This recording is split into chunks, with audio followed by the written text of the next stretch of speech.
দেখা যাক কেমন জাম। হেভি জাম, যে জামটা দেব।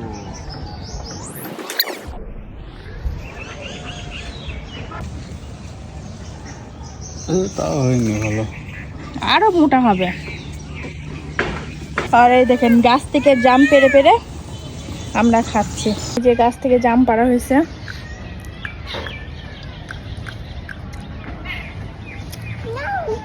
রসালো, আরো বড় হবে। আজকে চেক করে দেখলাম যে কেমন স্বাদ হয়েছে, অনেক মজা। জাম গাছ। আর এই যে দেখেন হাসমত ভাই এখন জাম পারবে। এইভাবে জাম যাতে পাখিতে না খেতে পারে এই জন্য আমরা বেঁধে রাখছি। আর এই যে জাম খুবই সুস্বাদু রসালো জাম আমার কাছে।